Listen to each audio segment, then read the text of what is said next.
Hello everyone. जो हमने राजस्थान का भूगोल जो सीरीज स्टार्ट की है उसमें जो हमारा आज का टॉपिक है वो अरावली पर्वतमाला से इंपॉर्टेंट कुछ फैक्ट्स हैं जो बार बार क्वेश्चंस पेपर्स में आते हैं। ठीक है, तो उनके बारे में हम डिस्कशन स्टार्ट करते हैं। देखो, जो हमारा पहला टॉपिक है वो है मुकुंदवाड़ा की पहाड़ियाँ।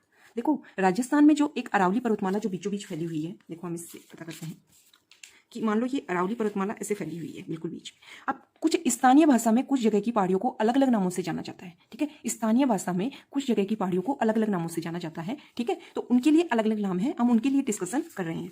देखो, जो मुकुंदवाड़ा की जो पहाड़ियां है ना, मुकुंदवाड़ा की पहाड़ियां वो कहाँ है? कोटा व झालरापाटन के बीच में स्थित है। ठीक है, कोटा व झालरापाटन के बीच में स्थित है। और ये जो पहाड़ियां हैं इनका जो ढाल है वो दक्षिण से उत्तर की ओर है।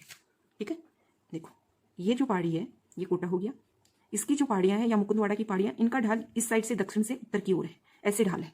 इसी कारण से यही कारण है कि जो चंबल नदी है, चंबल नदी दक्षिण से उत्तर की ओर बहती है, दक्षिण से उत्तर की ओर बहती है। ठीक है, ठीक है। दूसरा जो टॉपिक है हमारा वो है गुरु शिखर। गुरु शिखर को जो कर्नल जेम्स टोड हैं, जिन्होंने annuls and antiquities of Rajasthan जो अपनी पुस्तक लिखी है, ठीक है, जो उन्हीं कर्नल जेम्स टोड ने गुरु शिखर को संतों का शिखर कहा है। क्यों? क्योंकि बहुत ज्यादा ऊंचाई वाला एरिया है, बहुत ज्यादा शांति है, और जो देखो जो संत जहाँ रहते हैं वहाँ शांति होती है, इसलिए इसको शांति का शिखर कहा गया है। हिमालय की माउंट एवरेस्ट और पश्चिमी घाट की नीलगिरी, ठीक है, दक्षिण में नीलगिरी और उत्तर में माउंट एवरेस्ट, इनके बीच में अगर कोई सर्वोच्च चोटी है तो वो गुरु शिखर है। ठीक है, देखो दर्रे क्या होते हैं, मान लो ये कोई पहाड़ है, मान लो ये कोई पहाड़ है, ठीक है, ये आपस में कोई पहाड़ है। अब यहाँ पर बीच में जाने का हल्का सा रास्ता हो, एक तरफ से दूसरी तरफ जाने के लिए रास्ता हो, उसको बोलते हैं दर्रे या फिर नाल।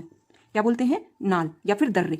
जो नाल होते हैं ना, वो क्या होते हैं कि जैसे इस साइड से इस साइड आपको जाना है तो घूम के जाने की बजाय आप इस साइड से इस साइड इस दर्रे के द्वारा आप जा सकते हो।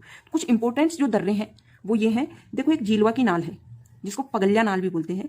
ये मारवाड़ से मेवाड़ में आने का रास्ता प्रदान करती है, मारवाड़ से मेवाड़ में। और जो मेरवाड़ा की जो पहाड़ी है वो मारवाड़ के मैदानी भाग को मेवाड़ का जो पठारी भाग है उससे अलग करती है। उनके बीच में जो पहाड़ियां पाई जाती है उनको मेरवाड़ा पहाड़ियां, और जो रास्ता देता है उसको बोलते हैं नाल, और वो है जीलवा की नाल।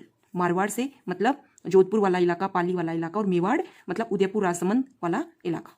ठीक है, उनमें आने का रास्ता प्रदान करती है, वो है जीलवा की नाल या फिर पगल्या नाल। एक दूसरा है वो है हाथीगुड़ा की नाल। कौन सा है? हाथीगुड़ा की नाल।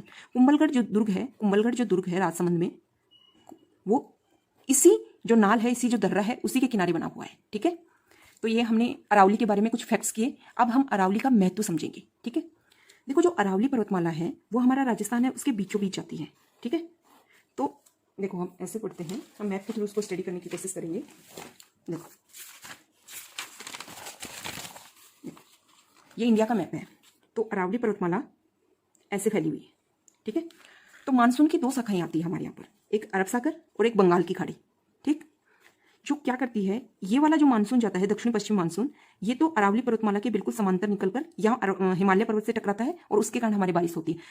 अरावली पर्वतमाला के समांतर होने के कारण दक्षिण पश्चिम मानसून से हमारे राजस्थान में बारिश नहीं होती है। लेकिन जो पूर्वी मानसून है, बंगाल की खाड़ी वाला मानसून है, जब वो ऐसे जाके और यहाँ टकराकर ऐसे जाता है तो इस वाले हिस्से में, मतलब पूर्वी जो मैदानी भाग है राजस्थान का, उसमें वर्षा अरावली पर्वतमाला की वजह से ही होती है। ये अरावली पर्वतमाला का एक महत्व है। दूसरा महत्व क्या है?